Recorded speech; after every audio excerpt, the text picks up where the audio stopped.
so we did the activity yesterday where we made a dichotomous key and we used it. So now this worksheet that I'll have the kids do at the beginning of class, it has a dichotomous key here, and I just want to make sure that they can read the dichotomous key. So it's already made for us. We'll do some more where we have to make our own though. So for instance, I'll do this first one with you, but then I'm going to have you do the rest and you can turn this into me online. If I'm looking at this one, it says, number one says has pointed ears or has rounded ears. So if you look at her ears, they are pointed. So I'm going to go to 3. So number 3, are the ears pointing upward or are they pointing downward? And look at this. This is pointing up. So I'm going to go to 5. Engages in waving behavior or does not engage in waving behavior? Well, she's not waving. So I'm going to go to 6. Has hair on head, has no hair on head, may have ear tufts. She has hair on her head, so it is Beverless. So A, I would just write down Beverless. All right, and that's how you do that. So you're going to go through and you're going to do each one of these little guys. They're called norns. Now, here's the thing, is it says norns belong to the genus Norno and can be divided into 8 species that are generally located in specific regions of the world. Use the dichotomous key to identify the norns below. Write their complete scientific name. So we haven't talked quite yet about scientific names, but we will talk about that this week. Scientific names are your genus species names. So if their genus is Norno, her full name would be Norno beverless. Now the Norno, that would be capitalized, that N would be capitalized, but the B on beverless would be lowercase. Just like for humans, we are Homo sapiens. The H is capitalized, the S is lowercase. I will really go into that a little bit more this week, and it's super important that you guys realize there's 2 names, genus species. The first is capital, the last is lowercase, and I'll remind you guys of that from here on out, because you guys will eventually do a big project, and that will be part of the grade, that you are writing them correctly.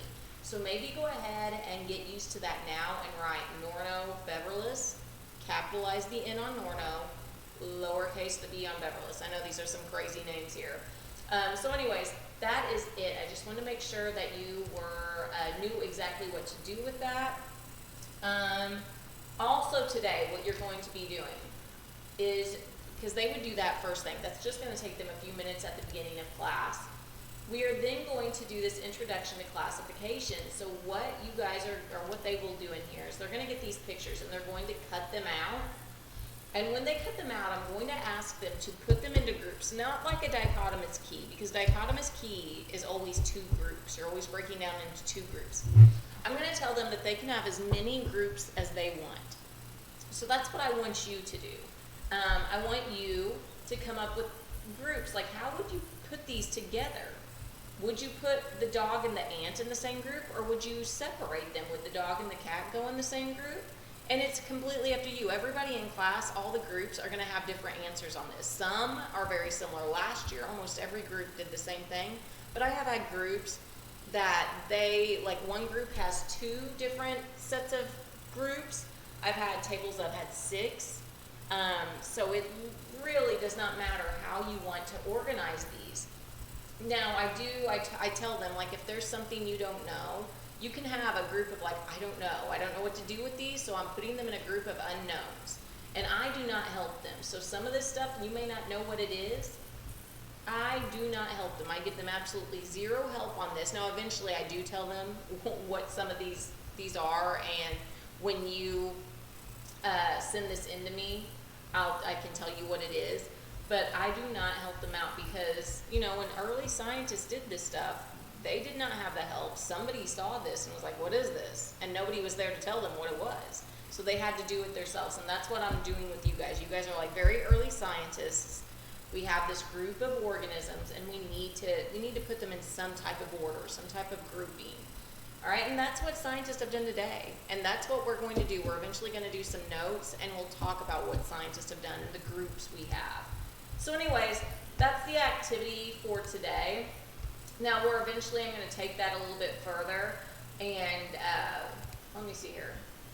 Making sure I have all this. Oh, yeah, so here, you're going to answer this. So you're going to do your groups, and you're going to answer these questions. Now, some of these questions you may not know because the list the kingdoms, list the 3 domains. I'm gonna go over that with them at the end of class.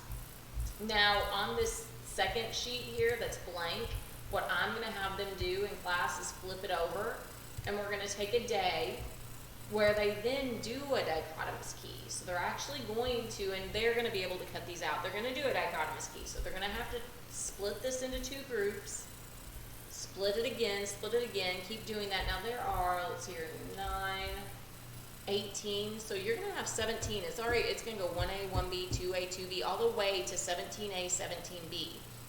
All right, so it's a big one, it's a long one, and it may take them a few days. So we may actually not get to the notes this week, but I'll let you know on Google Classroom.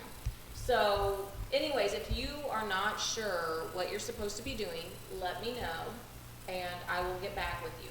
All right, see ya.